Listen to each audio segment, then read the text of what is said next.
En este video empezaremos a hablar de cardiopatías congénitas y nos vamos a centrar inicialmente en lo que sucede en el circuito sanguíneo en cada cardiopatía congénita. Vamos a hablar de las cardiopatías congénitas más comunes.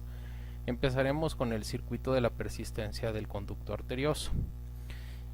Aquí debemos recordar que la aorta y la arteria pulmonar durante la vida fetal están comunicadas a través del conducto arterioso. Este conducto arterioso es fundamental para la circulación fetal normal. Pero bueno, en el nacimiento el conducto arterioso debe cerrarse. Normalmente una vez que nacemos, primero hay una vasoconstricción del conducto arterioso y aproximadamente entre las primeras 2 a 3 semanas posteriores al nacimiento empieza a aparecer una serie de puntos de necrosis, después se forma fibrosis y esto ocasiona lo que se conoce como el cierre anatómico del conducto arterioso. Si este conducto no cierra y persiste permeable, es lo que se conoce como persistencia del conducto arterioso. Aquí los puntos claves serían los siguientes. Es una cardiopatía congénita sin cianosis.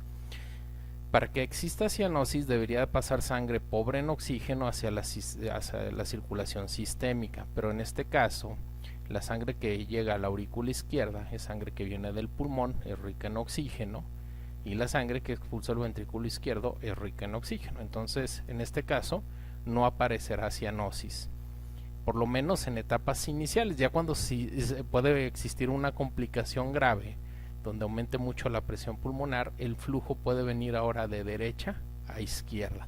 Si pasa sangre desoxigenada hacia este lado, entonces ocasionaría cianosis, pero eso no sucede en etapas iniciales. Vamos a analizar esto.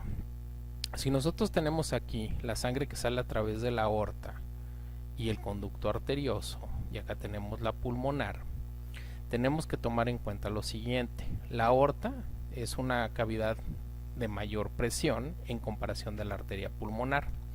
La aorta maneja una presión sistólica aproximadamente de 120 milímetros de mercurio con una diastólica de 80 milímetros de mercurio, en comparación de la pulmonar, que maneja una presión sistólica menor de 30 milímetros de mercurio con una diastólica aproximadamente de 15 milímetros de mercurio.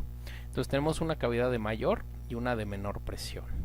Siempre que suceda esto, siempre va a haber paso de sangre de la de mayor a la de menor presión. Y va a haber un paso de sangre tanto en la fase sistólica como en la fase diastólica. Entonces va a estar pasando sangre durante las dos fases. Esto nos va a explicar el soplo característico que le llaman soplo continuo, que abarca toda la fase sistólica y toda la fase diastólica.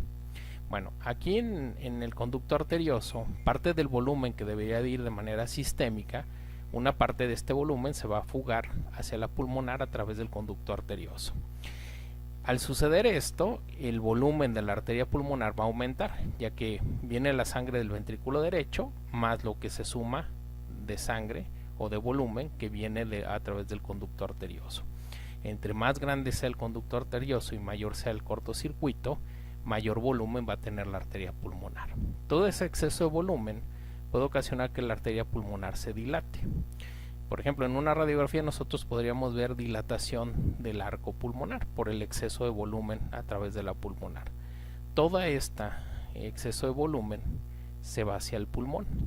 Es una cardiopatía que característicamente va a ocasionar hiperflujo pulmonar. Entonces aumenta el flujo pulmonar y esto también va a ocasionar que los pacientes que tienen este tipo de situaciones son pacientes que suelen tener congestión pulmonar persistente y esto facilita las infecciones respiratorias. Son pacientes que pueden tener infecciones respiratorias recurrentes. Una vez que llega aquí la sangre, bueno, nuevamente se oxigena y se fuga, bueno, y sale a través de lo que serían las venas pulmonares, rica en oxígeno, hacia la aurícula izquierda. Aquí lo que va a suceder es que la aurícula izquierda va a recibir mucho volumen. Todo el exceso de volumen que salió a través o viajó a través de la pulmonar, llegó al pulmón y todo este exceso de volumen regresa a través de las venas pulmonares a la aurícula izquierda.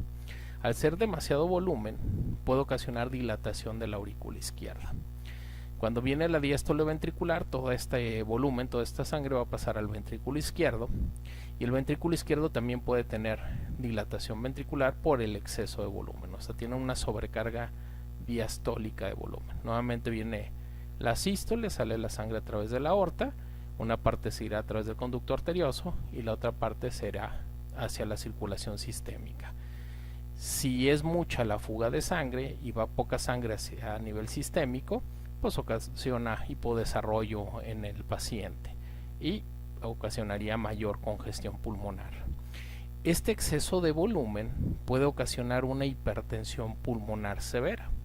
Esto ya se desarrollaría con el paso de los años si es que no se trata la persistencia del conducto arterioso. Si ocurre una hipertensión pulmonar severa, entonces la presión de la pulmonar llega a aumentar tanto que supera la presión de la aorta y ahí se invierte el flujo. O sea, ahora sería de la pulmonar hacia lo que sería la aorta y ahí aparecería cianosis. No ocurre en todos los casos, tendría que ocurrir una hipertensión pulmonar severa para que el cortocircuito se invirtiera. Entonces, los puntos claves en estos pacientes con persistencia del conducto arterioso es que van a tener un exceso de volumen de la arteria pulmonar con dilatación de la arteria pulmonar, aumento del flujo pulmonar y, como estuvimos platicando, dilatación de cavidades izquierdas. Esos serían los hallazgos característicos de estos pacientes. Esperemos que haya quedado claro y iremos abordando los circuitos de las cardiopatías congénitas más frecuentes y bueno, de las que más debemos tener conocimientos cuando estamos abordando por primera vez este tipo de diagnósticos. Muchas gracias.